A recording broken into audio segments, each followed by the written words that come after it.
Ya Rabbi bil Mustafa balligh maqasidana waghfir lana ma madha ya wasi'al karami. Ya Rabbi bil Mustafa balligh maqasidana waghfir lana ma madha ya wasi'al karami. Maulaya sholli wa sallim daiman abada alal habibika khairi khalqi kullihim.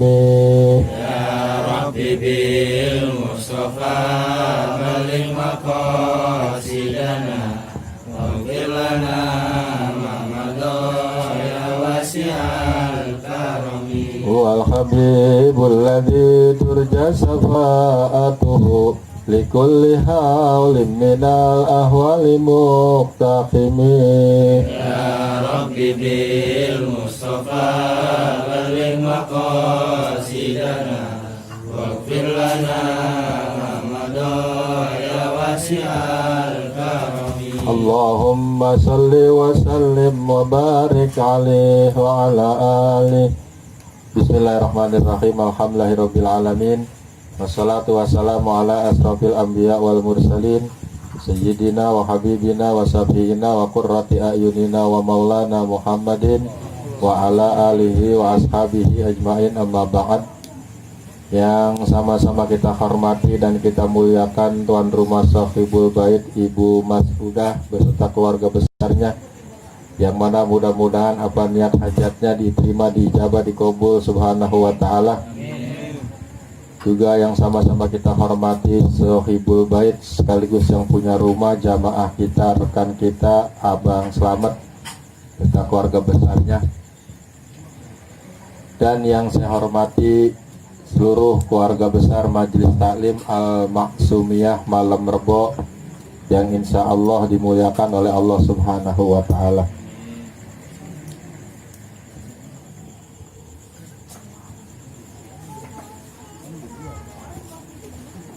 Puji syukur kehadirat Allah Subhanahu wa ta'ala, Allah yang telah begitu banyak memberikan nikmat-nikmatnya kepada kita sehingga kita dapat berkumpul bersama dalam rangka kegiatan rutin taklim yang insya Allah langkah baik kita dapat membimbing dan membawa kita menuju surganya Allah Subhanahu wa ta'ala.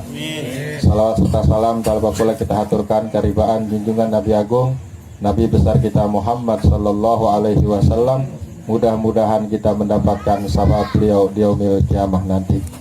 Hadirin jamaah yang dimuliakan Allah Subhanahu wa ta'ala, sebagaimana biasa sebelum talim kita mulai, terlebih dahulu mari sama-sama kita menghadiahkan Ummul Quran Suratul Fatihah buat yang ngarang kitab Mukhtarul Ahadits An-Nabawiyah ini. Mudah-mudahan beliau yang setiap malam Rebo yang Allah izinkan kita, Allah panjangkan umur kita di mana tempat kita hadiahkan buat pengarang kitab ini. Mudah-mudahan beliau mendapatkan tempat yang mulia dan tinggi di sisi Allah Subhanahu wa ta'ala. Dan kita yang menghadiahkan Ummul Quran Suratul Fatihah buat yang ngarang kitab ini, mudah-mudahan kita dan keluarga kita mendapatkan berkah barokah di dunia wal akhirah. Bismillahirrahmanirrahim. Al-Fatihah li Sahibit Ta'lim Mukhtarul Ahadits An-Nabawiyah Al-Imam Al-Alim Al-Fadil Al-Marhum As-Sayyid Ahmad Al-Hashimi Bik wala hadratin Nabi Muhammadin Mustafa Rasulillah sallallahu alaihi wasallam. Al-Fatihah. A'udzu billahi minasy syaithanir rajim. Bismillahirrahmanirrahim. Alhamdulillahi rabbil alamin arrahmanir rahim maliki yaumiddin. Iyyaka na'budu wa iyyaka nasta'in ihdinas siratal mustaqim. Siratal ladzina an'amta 'alaihim ghairil maghdubi 'alaihim waladdallin. Amin.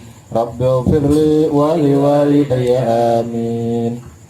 Kemarin telah sama-sama kita pelajari sebuah hadis Rasul di mana Rasulullah perintahkan kita apabila telinga kita berdenging atau nging, kalau bahasa Betawi, kita dianjurkan untuk bersolawat kepada baginda Nabi Agung, Nabi besar kita Muhammad sallallahu alaihi wasallam. Mudah-mudahan yang mana kita pelajari dapat kita amalkan dalam kehidupan kita sehari-hari. Mari kita lanjutkan pelajaran berikutnya. Kedengeran di luar? Bismillahirrahmanirrahim. Wa qala musannifu rahimahullahu ta'ala wa nafa'na bihi wa fi ulumihi wa fid dharaini amin ya rabbal alamin. Bismillahirrahmanirrahim. Ini malam kita belajar kayaknya hadis tentang 17 tahun ke atas ini.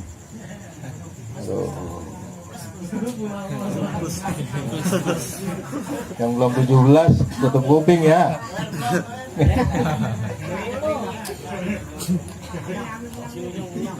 Bismillahirrahmanirrahim. Wa qala Rasulullah sallallahu alaihi wasallam, idza da'a ar-rajulu imra'atahu ila firasihi fa'abat fabata wa huwa ghadbanu 'alaiha la'anat hal malaikatu hatta tusbiha. Rawahu Ahmad an Abi Hurairah. Artinya telah bersabda Rasulullah sallallahu alaihi wasallam, idza da'a ar-rajulu, apabila seorang suami mengajak imra'atahu, istrinya, ila firasihi, ke tempat tidur. Ini kata-katanya kinayah, yang maksudnya yaitu ngajak hubungan badan. Kalau bahasa kerennya uik-uik. Ya. Pak Abad, lalu istrinya menolak.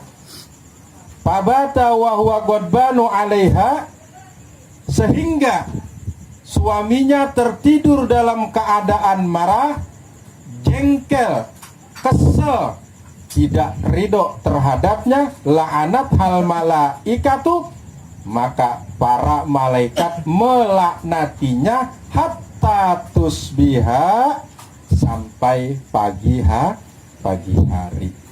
Rawahu Ahmad, hadis riwayat Imam Ahmad an Abi Hurairah, sumber dari Abu Hurairah. Hadis yang kita pelajari malam ini merupakan ancaman bagi seorang istri yang menolak ajakan suaminya untuk wik-wik, di mana para malaikat melaknatinya hingga pagi hari.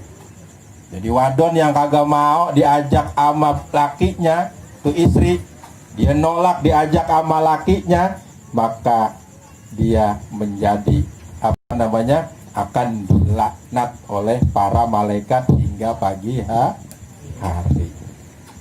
Dan hadis yang kita pelajari malam ini merupakan hadis sahih yang memiliki 14 sanad yang terdapat di dalam beberapa kitab, seperti kitab Sahih Bukhari, kitab Sahih Muslim, kitab Sunan Abi Daud, kitab Musnad Imam Ahmad, dan kitab Sunan Ad-Darimi, yang sumbernya dari satu orang, yaitu sahabat Nabi yang bernama Abu Hurairah. Namun walaupun hadis ini yang kita pelajari hadis sahih, ya, kita nggak boleh gegabah atau asal jeplak dalam memahaminya. Artinya kita nggak boleh buru-buru memponis istri terlaknat karena menolak ajakan suami. Kita lihat dulu kondisi istri, kita lihat dulu keadaan istri. Sehingga di dalam kitab Riyadhus Shalihin, Imam Nawawi menyatakan dengan tegas dan jelas bahwa wajib bagi istri melayani suaminya manakala suaminya ngajakin wik. Wajib hukumnya, kecuali apabila ada udzur syar'i. Misalnya ya sakit, ilok orang sakit maka dipaksa wae. Mak wik ya mak, wik sakit pak. Suami harus paham Atau istri lagu dalam keadaan lampu merah bin men alias head, haram hukumnya. Seorang istri ketika dalam keadaan head atau men di wig-wig. Kenapa? Anak yang nantinya bakal dilahirkan khawatir dalam keadaan baros alias belang. Kuda belang mahal, bocah. Acan binaung. Ya, tuh, haram. Yang ketiga, misalnya istri dalam keadaan habis melahirkan, haram. Ya, saya pernah lihat di Facebook, saya baca di Facebook ada seorang istri diajakin wik-wik sama suaminya ketika baru 4 hari habis melahirkan. Apa yang terjadi? Tewaslah istri, alias meninggal. Tewas. Orang baru 4 hari habis melahirkan, suami ngajakin wik-wik, tewas. Ya, nah, sebuatan nama kan sakit, habis ngeluarin pala bocah. Ya, masuk lagi 3 on. Hadirin jamaah yang dimuliakan Allah Subhanahu wa ta'ala. Kecuali ada ujur syar'i seperti sakit tuh barusan, ya, istri apalagi head, lagi men, atau istri habis melahirkan. Kalau nggak ada ujur syar'i, wajib bagi istri ngelayanin suami. Ya, wajib. Tuh, hadirin jamaah yang dimuliakan Allah Subhanahu ta'ala. Nah, lalu bagaimana Ustadz jika suami menolak ajakan istri?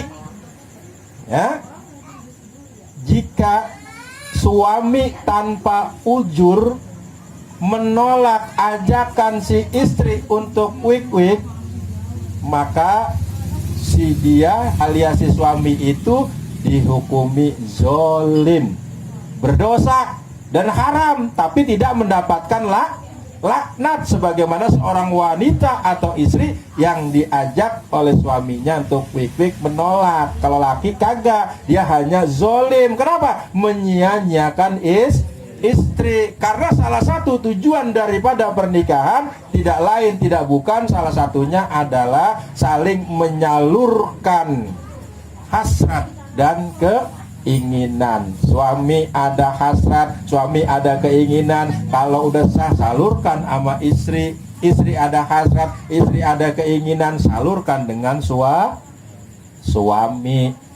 Tuh, ya, paham gini?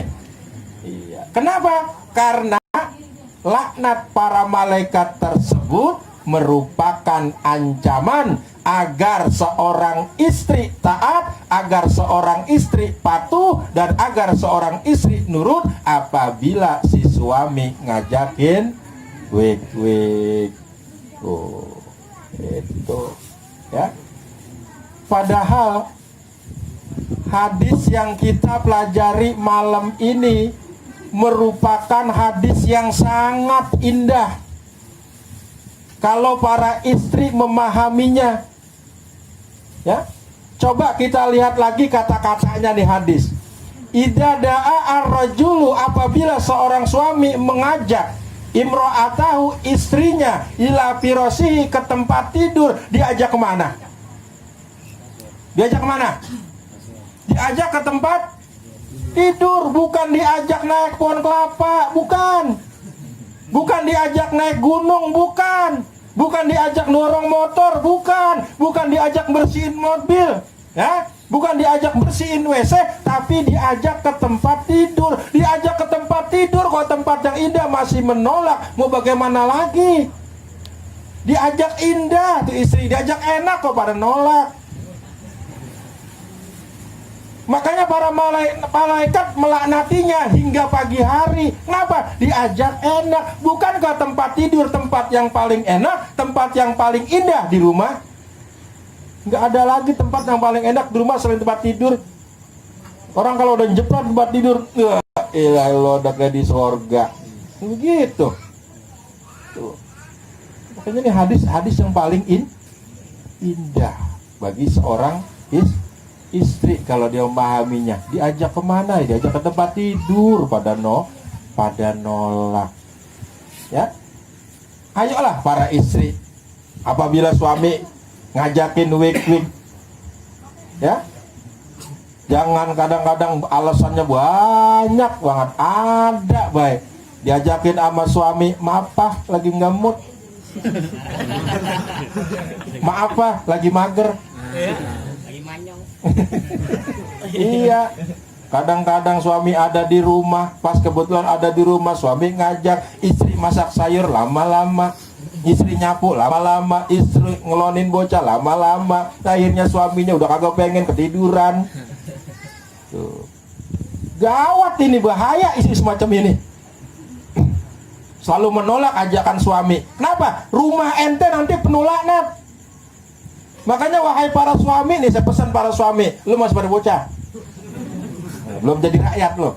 Ya, ini para suami ada biji nih, berapa orang? Ya, saya mohon para suami, jangan suka gedek di dalam hati, jangan sebel, jangan jengkel, jangan kagak redo sama istri apabila istri menolak ajakan ente. Kenapa? Nanti bakal dilaknat. Apakah ente pengen rumah tangga anda penuh dengan laknat dari Allah Subhanahu wa ta'ala? Ya, alasan mulu. Padahal apapun yang dilakukan suami istri itu isinya ibadah doang. Ibadah yang kagak ada habisnya sampai mati. Ya. Apalagi seorang istri itu paling gampang banget masuk surga kalau dia mau jalanin 4 syaratnya. Sebagaimana Nabi bersabda, apa syarat yang pertama? Apabila dia mengerjakan sholat 5 waktu, mengerjakan puasa di bulan Ramadan, menjaga kehormatannya dan mentaati suaminya. Dari keempat syarat tersebut, yang paling berat kebanyakan dijalankan seorang istri adalah mentaati suaminya. Apalagi kalau suami nganggur, kagak ada gaweannya, gak ada kerjaannya, udah kayak ayam keinjek. Ya, udah gak ada apa-apanya, udah. Suami nganggur, suami gak ada gaweannya, mendadak minta bikin kopi lagi sama istri. Mah, bikinin kopi dong. Kopi. Soalnya cari kerjaan, cari gawean, usaha apa kek, jangan nangkring dong bisanya. Sian suami kalau digituin. Ya, baik itu suami kalau nganggur. Udah nganggur dapat istri macan. Galak. Ya. Udah nganggur dapat istri galak. Doain, kesian itu begitu kalau laki-laki begitu. Habis udah kayak ayam keinjek. Ya, udah agak ada apa-apanya. Tuh. Tidur bangun lambat, bini marah-marah. Mandi lambat, marah. Ya. Ngasih duit lambat, marah. Pulang lambat, marah. Cuman keluar doang lambat, kagak marah. Tuh. Ya, laki ngomong keras, istri marah. Kagak punya beras, istri marah. Minum minuman keras, istri marah. Bawanya keras, istri tersenyum. Kedoakan. Ini yang hadir di sini banyakan para jomblo ini. Para ABG. Cari istri yang soleha.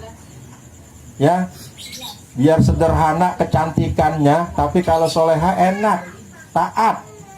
Istri kalau cantik, gak dipakai, buat apaan? Cari istri. Lah iya istri cantik, padahal cantik sama jelek sama begini bentuknya. Kecuali kalau yang begini saya cari atau lagi dengan saya. Ya, yang cantik, yang jelek sama bentuknya begini. Ya kagak ada yang begini, kagak ada yang malang. Iya, cantik jelek ya, sama. Buat apa punya istri cantik tapi gak dipakai? Mendingan muka sederhana tapi siap oke. Kan begitu. Ya, ini banyak jomblo.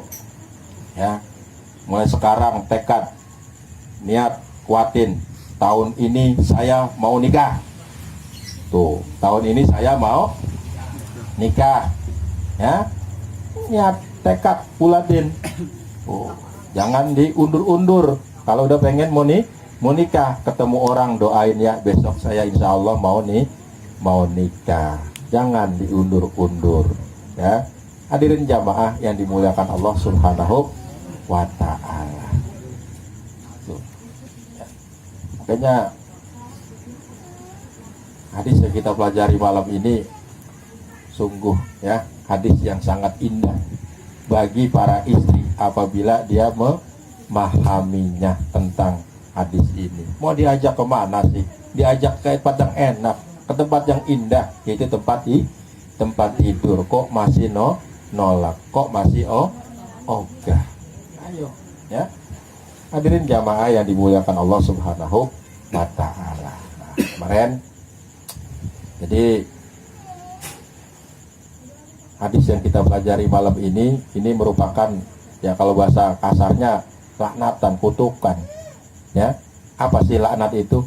Laknat artinya terputus dari rahmat Allah. Dan kesimpulannya hadis yang kita pelajari malam ini sungguh berdosa besar bagi seorang istri yang menolak ajakan suami. Dan lihat dulu ya keadaannya istri, kondisinya istri lagi sedang apa, ya, sedang sakit atau sedang men atau habis melahirkan. Kita lihat dulu ya, jangan asal kita ajak kagak mau, lalu kita nggak mau lihat keadaan istri, lalu kita marah-marah, mangkel, lalu mengutuk-ngutuk istri, dasar istri terlaknat. Jangan, ya, jangan.